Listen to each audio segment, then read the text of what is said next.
Hey everybody, welcome back to The Huddle, the Review.com's weekly sports show. I'm Executive Editor Rob Toder of the Alliance Review, joined as always by Mike Brown. And today we're going to talk wrestling. And the great Top Gun tournament went off. Another huge success at Alliance High School over the weekend. And maybe a little bit of a surprise winner. Yeah, I think it was, Rob, because we kind of thought Massillon Perry would be the odds-on favorite. Didn't work out that way. They finished second, but the Claymont Mustangs and Coach Eric Taukinen brought his group in there, as they've done well in past years, and won that thing and beat Perry, and then CVCA finished third. But great tournament, really great tournament. Some of the highlights for you over the weekend. Yeah, well, Claymont had 3 individual champions, and I think our area teams did pretty well. We had 5 teams there. We've never had that many teams at Top Gun before, and West Branch was there for the first time in 23 years, I believe. They finished 10th. They had a top 10 performance in their first year at Top Gun in a long time out of 44 teams, which is really good. They had 3 place winners, including Connor Sharp was their highest place winner. He finished third and did well in the heavyweight division. They had a couple other place winners.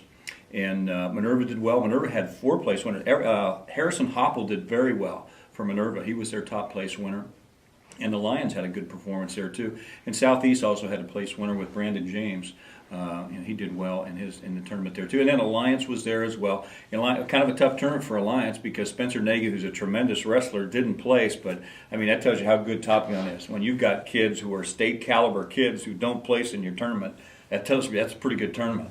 Yeah, so great, well attended. Hopefully you followed us on Twitter.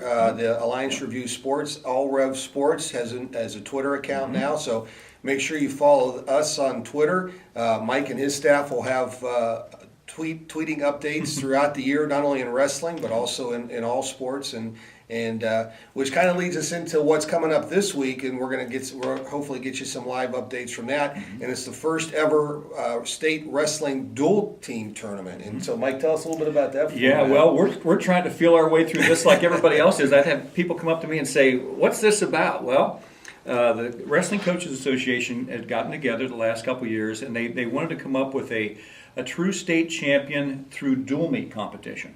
So starting this Wednesday night, it's almost kind of be like a basketball tournament where you'd have brackets, you have teams going against other teams, and depending on what school it is, you may wrestle twice on Wednesday night or you may wrestle once. And these sites are all throughout Ohio. The teams that were seeded first in their section get a chance to host. So, for instance, Wednesday night, Marlington and Alliance are going to wrestle. It's not an NBC match. It doesn't count toward the NBC standing. It's just the way the luck of the draw worked out. They're going to wrestle at 6 o'clock at Carrollton High School, Rob. And West Branch was the 4th seed in a different section. I believe they're in Section 11. They're going to go all the way up to Lake County Perry, and they're going to wrestle the Fairless Falcons. Now, if West Branch wins at 6 o'clock on Wednesday night at Lake County Perry, they will not wrestle again until the following Wednesday, when they would go back up to Lake County Perry. And if Lake County Perry wins their match on Wednesday night, which we think is going to happen, West Branch would go back there the following Wednesday. And as long as you keep winning, you stay alive in this tournament. And it goes for 3 weekends of basically what would be sectional, district, and regional competition without that title. And then on the 4th weekend, there'll actually be a state dual meet tournament in Columbus. It's going to be at the old St. John Arena, which is kind of neat for me. That's where the old state wrestling tournament used to be years ago. And they're going to have so you'll have a state dual meet champion, and it doesn't change the other state wrestling tournament at all. They're still going to have that. There's still going to be a state champion in that tournament as well. I found out over the weekend because I wondered about that. But it's really, it's interesting. It's a little confusing right now because we've never dealt with this before, and I think a lot of people are asking some questions, and I think this will probably end up being tweaked as we go through. It's a 5-year contract, so we're going to have this tournament for at least 5 years. That's what the coaches have signed off on.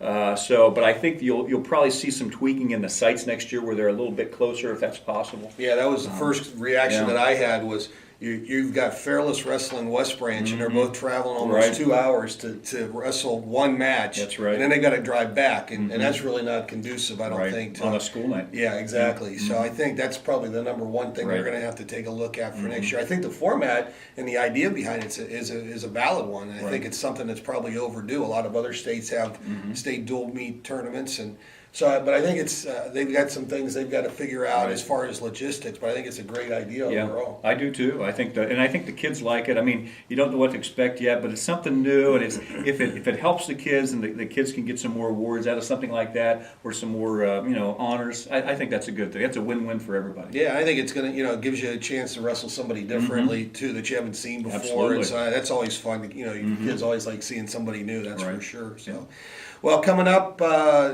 The conference meets are continuing, Right. and how's that going to proceed then? Yeah, as with the state dual meet tournament starting this week, if you'll notice, usually Thursday night is an NBC wrestling night. It's not this week because you cleared your schedule for your state dual meet match or two, depending on what school you are, on Wednesday night of this week, and then Thursday night is open this week. Now, the following week, I believe there would be NBC matches again. And just like there was last week, the big one last week was West Branch and Carrollton. Yeah, that was a you tremendous, took the question right out of my mouth. match. Yeah. It came down to, it was 27-27, two tremendous teams. And just a packed house at West Branch, everybody screaming. It was just so much fun. The atmosphere was electric.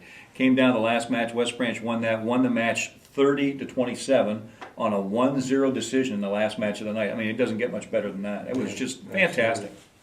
Well, that's our wrestling coverage for this week. I want to remind you to make sure you check out the Alliance Review print edition. We'll have coverage of all the dual meet tournaments that start on Wednesday. We'll have a preview as well, I'm sure. And also check out All Rev Sports, ALLREV Sports, on Twitter, and we'll have live updates.